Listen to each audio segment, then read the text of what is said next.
আসসালামু আলাইকুম সম্মানিত প্রিয় শ্রোতাবিন্দু, নিজেকে না আর লুকিয়ে রাখতে পারলাম না। অবশেষে আপনাদের এত পরিমাণে রিকোয়েস্ট আর এত পরিমাণে ভালোবাসা ছিল আর এত পরিমাণে কল ছিল, যে জন্য নিজেকে আর লুকিয়ে রাখতে পারলাম না। অবশেষে ১-১.৫ বছর পরে আবার নতুন করে নিজেকে বের হতেই হলো। আমি আজকে কোনো ক্লাস করাবো না। আজকে নতুন ফ্রিল্যান্সারদেরকে নিয়ে ২-৪ টা কথা বলবো। আপনি যদি নতুন কোনো ফ্রিল্যান্সার হয়ে থাকেন কিংবা ফ্রিল্যান্সিং করার জন্য আপনি আগ্রহী, তাদের জন্য এই ভিডিওটা। আমি কোনো পুরনো ফ্রিল্যান্সার বা অভিজ্ঞতা সম্পন্নদের জন্য এই ভিডিওটা তৈরি করছি না। যারা নতুন আছেন তাদের জন্য। তারা ভাবছেন এই ২০২৩ সালে এসেও কি আমাদের অনলাইন প্ল্যাটফর্ম থেকে কেরিয়ার ডেভেলপ করা সম্ভব কিনা?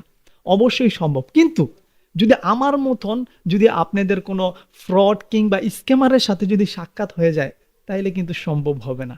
আমি কেন এই কথা বলছি? আমি একটা ছোট্ট অভিজ্ঞতা আপনাদের সাথে শেয়ার করি।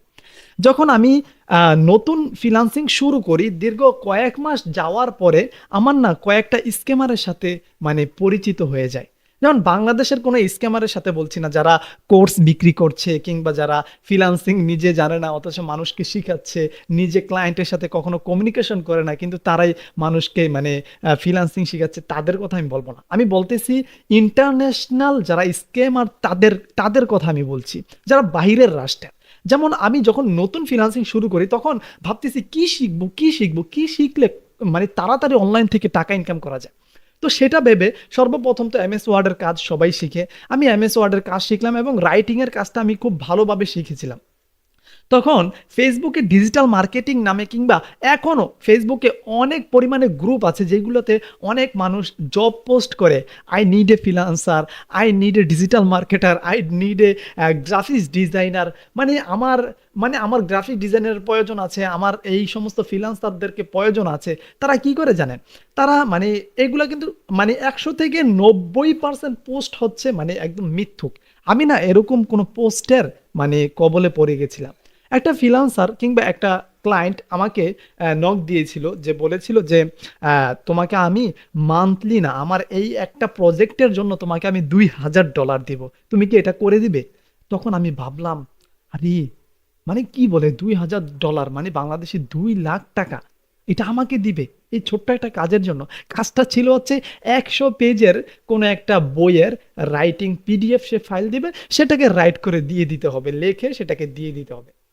তখন আমি ভাবলাম যে আসলে কাজটা করা যায়। তখন আমি বললাম, ঠিক আছে, কোনো সমস্যা নেই, আমি তোমার কাজটা করে দিব। সে বলছে তোমাকে ২ দিন টাইম দিব, ২ দিনের ভিতরে সেটা করে দিতে হবে। আমি তার থেকে কাজটা নিলাম, সেটা হচ্ছে টেলিগ্রামের মাধ্যমে। নেওয়ার পরে এটা কিন্তু আমি ফেসবুক থেকে একটা ক্লায়েন্ট পেয়েছি আর কি, কোনো মার্কেট প্লেস না, ফেসবুক থেকে। তখন সে আমাকে তার যে একশো পেজের পিডিএফ ফাইল ছিল সেটা আমাকে দিয়েছে। আমি সেটা মানে একদিনেই সেটাকে কপি পেস্ট করে বিভিন্ন থার্ড পার্টি অ্যাপস ইউজ করে আমি একদিনের ভিতরে তার জিনিসটা আমি লিখে দিয়ে দিছি। তখন সে তো খুব খুশি, ঠিক আছে তুমি আমাকে লিখে দিছো, এখন তোমাকে আমি $২,০০০ দিব। তখন আমি তো খুশি, আচ্ছা ঠিক আছে, তাহলে তোমাকে আমার কোন ব্যাংক অ্যাকাউন্ট দিতে হবে? তখন সে বলল যে তোমার কি পেপাল আছে, তোমার কি বাইন্যান্স আছে, তোমার কি পেওনিয়ার আছে? আমি কি হ্যাঁ অবশ্যই আছে। তো আমি তাকে কি করলাম, আমার পেপালের জিমেলটা দিলাম। দেওয়ার পরে সে না কি করলো, তার যে টেলিগ্রাম আছে তার টেলিগ্রাম থেকে আমাকে অন্য আরেকটা টেলিগ্রামে সে আমাকে ট্রান্সফার করলো। বলল যে তুমি তার সাথে কথা বলো, সে তোমাকে পেমেন্টটা দিবে। তো আমি তার সাথে কথা বললাম, সে আমার সাথে একটু কমিউনিকেশন করলো, করার পরে সে আমাকে বলতেছে ঠিক আছে, আমি তোমার $২,০০০ পাঠাই দিতেছি, তবে $২,০০০ পাঠানোর জন্য আমাদের যে ব্যাংক ইকুইপমেন্টগুলো আছে এবং আমাদের দেশের যে নীতিমালাগুলো আছে, এর পরিপ্রেক্ষিতে যদি আমরা তোমাকে টাকা দিতে চাই তাহলে আমাদের $১০০ মতন চার্জ কাটবে। এখন তুমি একটা কাজ করো, তোমার পেপাল থেকে আমাদেরকে তুমি তোমার এই চার্জের খরচটা দাও, তারপরে আমি তোমাকে তোমার পেমেন্টটা দিয়ে দিব। দেখেন, বাংলাদেশের কয়েকদিন আগে, যেমন কয়েকদিন কি এখনো চলে, যেমন আপনাকে ফোন দিবে, দিয়ে বলবে আপনি একটা লটারিতে ১০ লাখ টাকা জিতেছেন, সেটার জন্য আপনি ১,০০০ টাকা পাঠান, ফর্ম ফিল আপ করতে হবে এবং সেজন্য আপনি ১,০০০ টাকা তাকে দিবেন আর সে আপনাকে ৫০ লাখ টাকা পাঠিয়ে দিবে। এরকম কিছু স্ক্যামার আছে না বাংলাদেশে?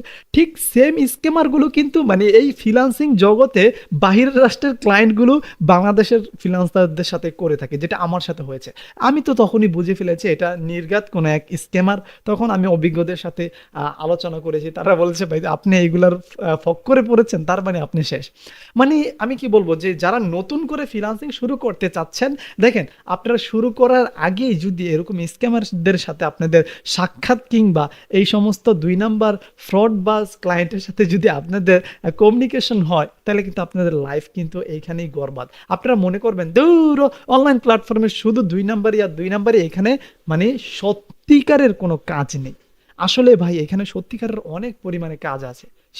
সেটাকেও আপনার নিজেকে ধৈর্য ধরে খুঁজে নিতে হবে।